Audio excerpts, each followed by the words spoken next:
Thesis statement writing can be something that makes everybody a little bit nervous, causes a little bit of anxiety, because as I tell you all the time in class, your argumentative thesis statement really is going to be the driving force of your entire paper. And if your thesis statement isn't argumentative, then your paper's weak, and as a result your grade ends up C or lower, because you're not arguing or proving anything in your paper. Instead, you're just providing a plot summary. So I want to remind you how to go about writing an argumentative thesis statement. So we're going to use the sheet that you picked up in class and follow along with that. So the first thing you need to do is you need to determine what is it that you're going to discuss in your paper. So this is really your topic that you're choosing. And I'm going to choose the theme of resurrection in A Tale of Two Cities. Okay, well, now I need to figure out what is it about resurrection I'm going to write about. So my next question is, consider why the character acts the way he does, why the author uses light dark imagery, why the symbol represents what it does, why the setting is described as such, or how the theme is developed. And I know that the how the theme is developed isn't a why question, but it is still an important question to ask. So the answer to that question, I'm going back to this idea of the theme of resurrection. And I'm going to ask myself, what examples of resurrection are there? And why does Dickens include them in the novel? So there's my why question. And my answer to that is Dr. Manette, Jerry, and the coffin, and then the peasants. So these are my three examples.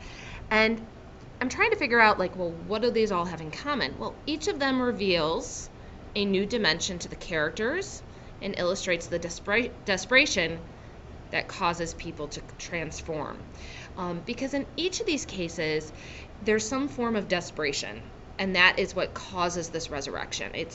So they're desperate, and then they have some sort of act that then results in resurrection, and then that changes them, and that act, leads them to more life, essentially.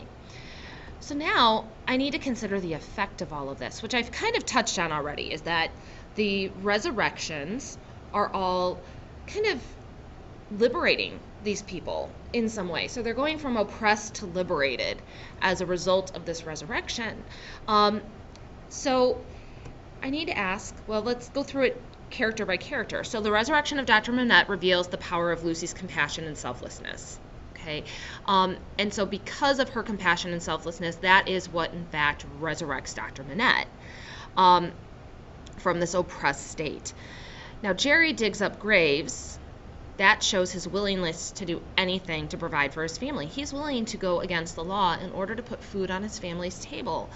So this is really that theme of sacrifice. And Lucy also made a sacrifice because she didn't know this man. She literally gave her entire life to resurrecting Dr. Manette. So here we have two examples of sacrifice. Then you have the peasants. The peasants coming to life and resurrecting when they begin rebelling against the aristocracy. That illustrates the effect revenge and violence can have on those who have been oppressed for many years. And I can look at it as they're also making a sacrifice. I mean, they're risking their lives, although at the same point, they don't really have much to lose because they're dying of starvation anyways. So here we have this, rebelling and this revenge. So it's almost like this negative cause, this negative driving force that leads to the resurrection. So the next step is putting this all together. Okay, I've got the answers to all of my questions, and I need to compile all of my answers together to create an argumentative thesis statement. So I need to look at, what is it that I'm discussing, why the theme is present, and then the effect of the theme. And I'm going to put this all together to create my thesis statement. And this is what I've composed. Through various examples of resurrection, Charles Dickens, in A Tale of Two Cities, illustrates the various degrees of sacrifice the oppressed and their loved ones are willing to make to become liberated.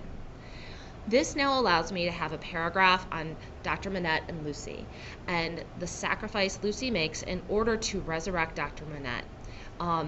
And then you've also got Jerry, if I chose to keep him in there, and I may not. It would kind of weaken my argument a little bit, but I could write about how Jerry is willing to make the sacrifice to, curse out his wife and all these things in order to provide for his family. And then, of course, we've got the revolutionaries and how they are willing to sacrifice their lives and really put all their moral values aside in order to become liberated.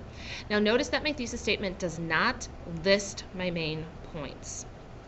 That is not the intention of a thesis statement. It does not need to preview main points.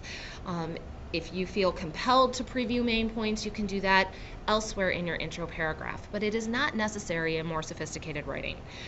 As you are evolving your writing, you don't have to rely on that crutch. The last thing I want to point out is that this is not a thesis statement that just restates the prompt.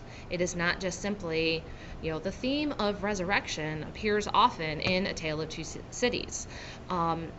So I don't even mention the word theme. I just say through various examples of resurrection. So you don't have to regurgitate the prompt.